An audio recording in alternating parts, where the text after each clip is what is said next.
Hey everybody, welcome back to, I believe, episode 7 of Squadzilla. What episode are we on? Well, what movie are we on? That'll be the way to tell it. We're on 7. Yeah, so there. Episode 7, Deborah, Horror of the Deep.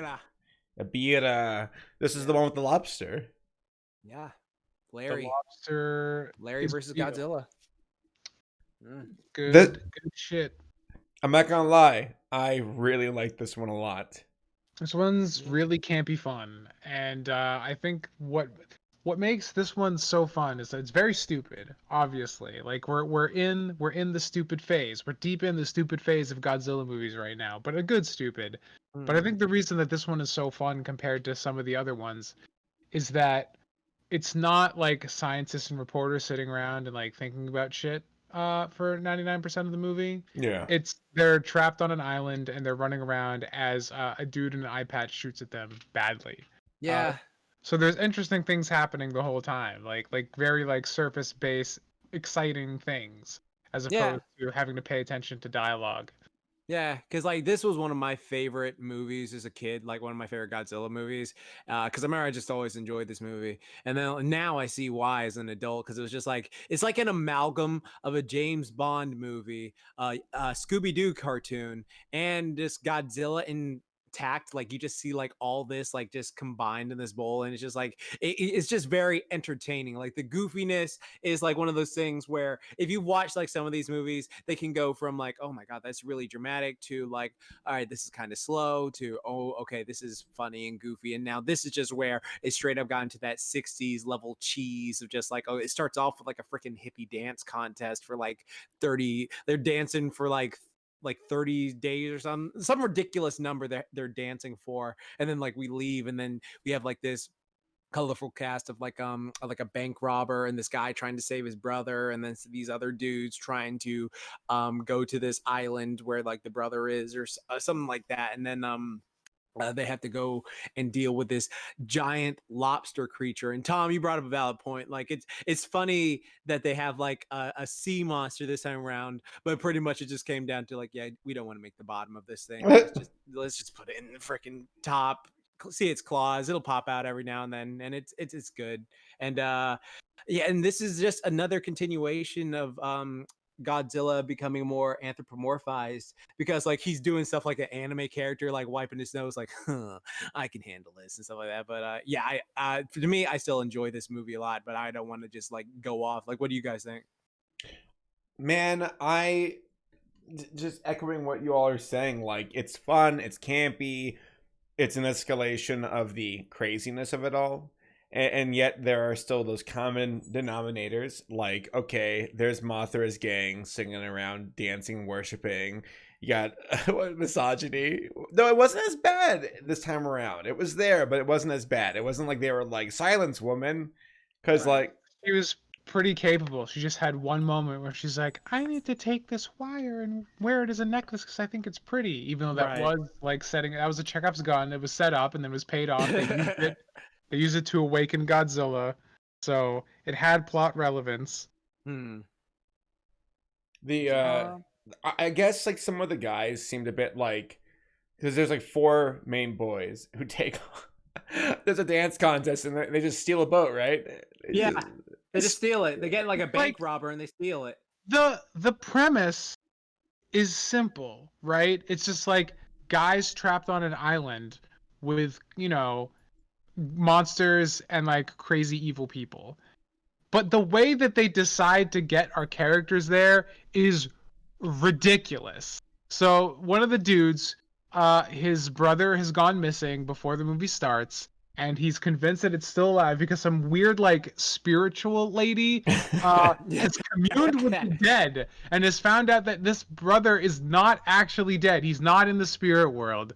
So he decides to go on a crazy adventure to try and find him, but he needs a boat. So instead of just like the way he decides to go about trying to get a boat is that there's some dance contest going on where you have to dance for like 3 days straight, and the last person dancing will win a boat. And so he just goes to this contest and stares longingly at the boat and is like, can I have the boat? And they're like, no, it's too late. And he's just like, oh, smash cut to a car, and they're gonna go steal a boat that's like out on the docks. And then they get into the boat, and there's just a dude with a gun just chilling in the boat, and he's like, this is my boat, get the fuck off my boat, you assholes. And they're like, but we need it. And he's like, okay, I guess you can stay the night, but tomorrow you're getting off my boat. And it's like, they're on a dock, like, just tell them to leave. They're gonna walk like 5 steps back to get out of here, but no. And so during the night they break his gun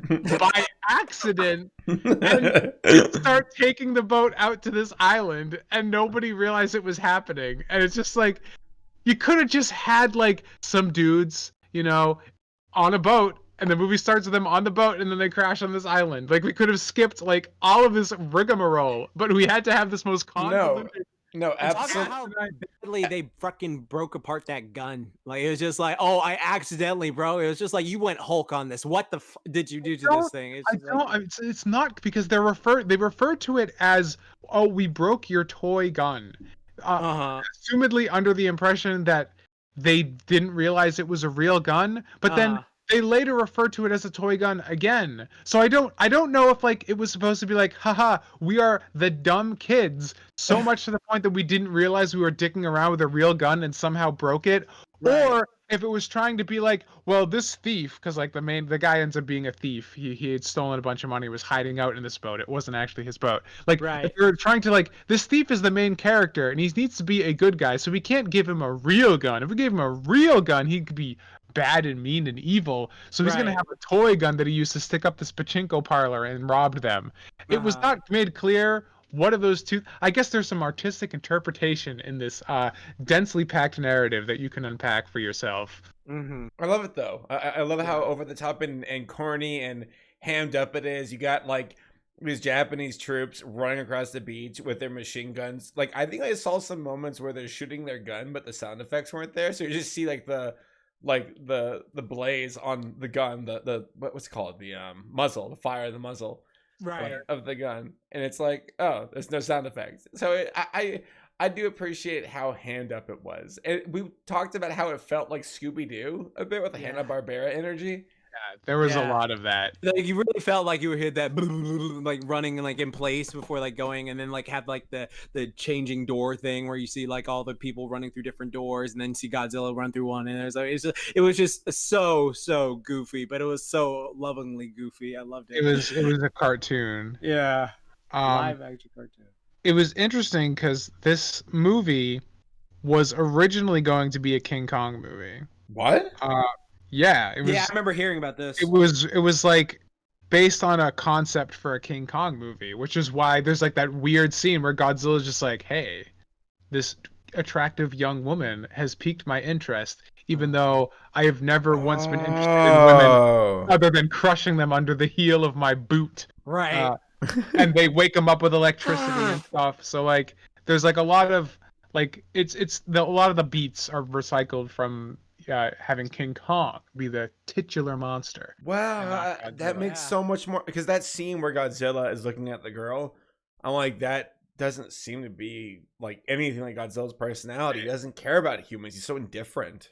Yeah, and like most of the rest of the time, he is indifferent. Like almost. Oh yeah, there's some human trafficking. There's a little bit of slavery, some casual slavery going on in this movie. No big deal. You know, the guy's doing like the half Nazi salute. You know, below the rib cage kind of Nazi salute. They're just dealing with some slaves. They're bringing them over from Infant Island, which is Mothra's island. Just having them make their mustard gas, but not actual mustard gas. Yeah, it was. There's some weird shit. There's a lot to unpack here. Right. Oh god, yeah, and like it's just because it's so funny you mentioned the King Kong thing, because like even like Godzilla, even though like he's been acting goofy, there were like certain things like the King Kong esque things, like the whole clapping the claws back at Ebirah, like that just seems sort of like King Kong esque, like when he's like mocking like the things he beats in his movies, even though our early Godzilla does that too. But like when you go back and watch this, just if you imagine it as just Kong, like it just fits so perfectly. Like there's a lot of things which is like yeah, Godzilla would never do that. Also, like if you're that close to Godzilla, you'd fucking die of radiation poisoning after a while, so it doesn't matter. But yeah, it was really just entertaining goof fest of a movie. Like the villains are called like the Red Bamboo or something, and they keep pouring this mustard to control beer. Like, well, it's not mustard, but it's like it pretty much looks like mustard, and like they're having like the natives of looks like Hawaii just stir this batch of stuff that they pour in the ocean to control Ebirah so that he doesn't attack or go crazy on them and stuff like that. And so like they're just like, oh, we're gonna force all these people to do it, but like they're so like cartoon 80s villains, stuff like that. Like one of them's got a freaking dragon eye patch. I love like, that. I'm so fucking evil and stuff like that. But it was cool. It was cool, but it was just like it was funny. Like it's just there's a lot of stuff where I was just like giggling and chuckling to myself the entire time. Like, oh my god, this is hilarious right now. So it's silly as fuck. There's like a giant bird monster. I was gonna that's mention that the condor, Rodan looking thing, just like, shows up, gets fucking thrashed instantly, and then the planes come in and get fucking thrashed instantly. It's like the movie goes a while before Godzilla actually gets up and starts doing shit. So there's like just throwing like 2 more scenes. We got to make up for it. Just a bird. Yeah, just do it. Just do it. Just throw it in there. Get a bird. a bird. There's a big ass bird, but not too big.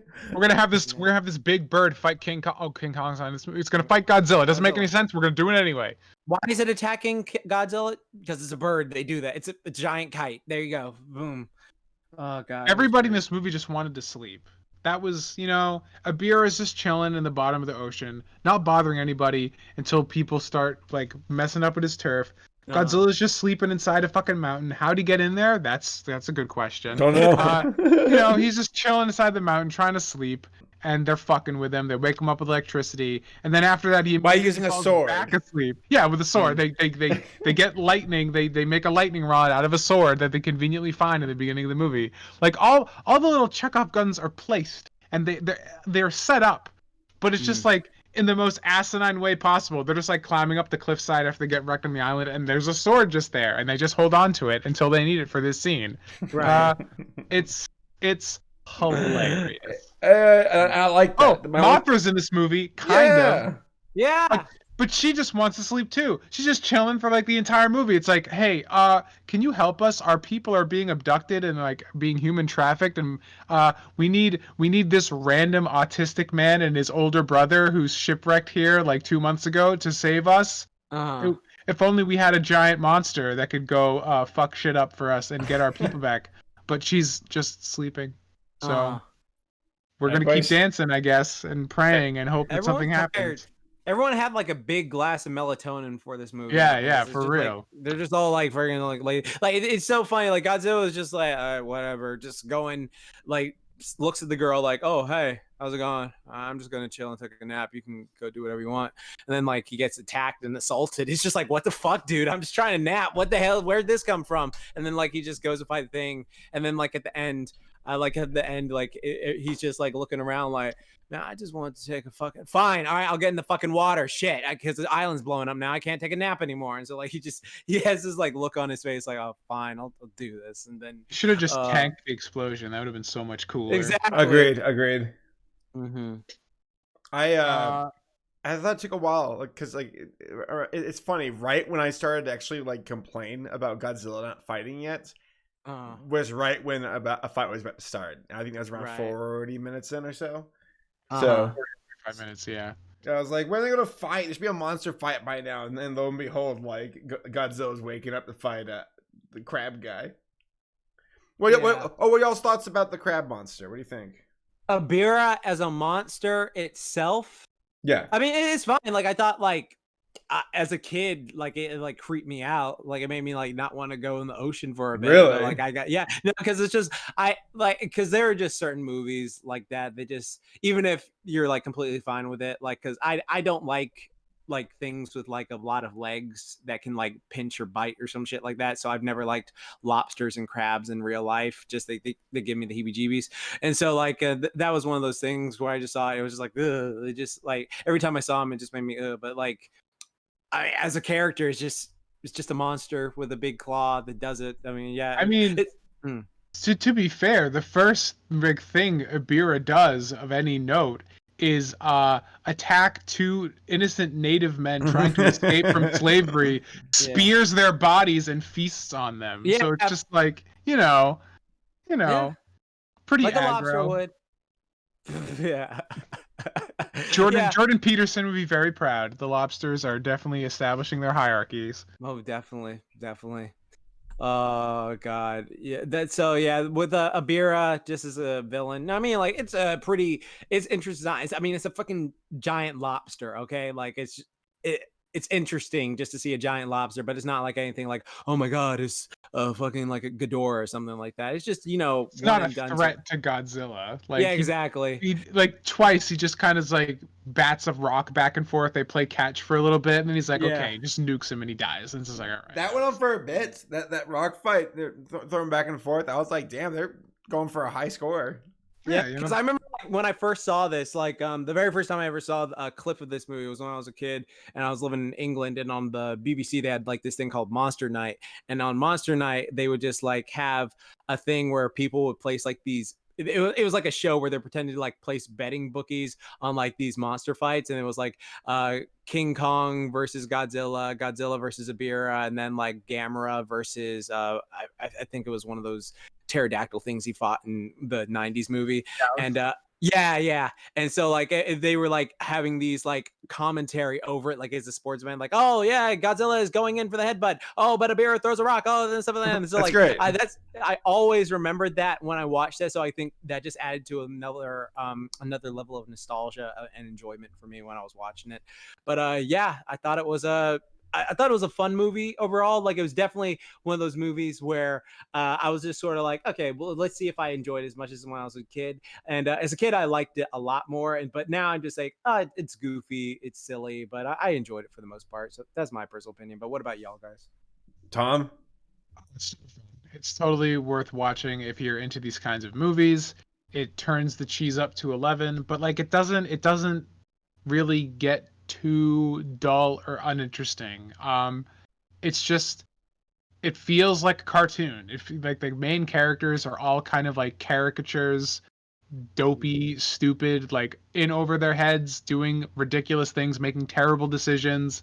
But it's fun, and the monster fights are goofy and fun, and it's good, and it's worth watching. It's funny shit. Well, as the newbie in the group, I enjoyed it. I thought it was. I was wondering if it. You mentioned at the start. It's not reporters. It's not scientists. It's just a bunch of crazy dummies going off on an island to go find somebody. And that was good enough. I actually kind of like that chemistry of a bunch of like frat bros, apparently. Like, we're taking a boat and we're finding my brother. Let's get the spam. Let's go. Like that I like that chemistry. I like that energy they brought to the island. And then they Scooby-Dooed it up afterwards. So Right. I like that because the scientist stuff, the reporter stuff, that gets old. We have like the stern protagonist, the macho man kind of guy, and then the oh, I'm a girl fainting. Like that gets old. Funny, because like the first 5 minutes, it's like a bait and switch. Because like the first thing the brother does when he finds out that his brother's alive, because the medium told him that he's not in the spirit world, he goes to the police and then the newspaper, and then you're just like, oh no, they're gonna do it. They're gonna go down the same path, and then he's gone because he's found a poster for a dance competition where he can win his yacht, and it's just like, oh, all right, we're going in a totally different direction, I guess. Which, like, seriously, I appreciate that. So overall, to wrap this up, then I liked it. Should I have high hopes in the future of seeing Crab? I know that Crab Guy shows up later in Final Wars, but does it show up again between these times, like between now and then? Does it show back up again? I don't think it has another unique appearance. It might have been in Godzilla's Revenge, but I think other than that, I don't think it shows up again till Final Wars. Did they make a cameo and destroy all monsters? I don't think so. Okay, because I was thinking like because there was like a flashback to like so many different creatures, but we'll see that when we get to that movie. Yeah, that's one of the best ones. All right, anything else y'all want to say before we close out? Godzilla, Ebirah of the Horror of the Deep, a fun movie. Highly recommend if you're a fan of Godzilla or Godzilla fans and you like these type of movies. Tom? Same, ditto. All right, see y'all next time. Peace. Yo, both said at the same time. It's awesome.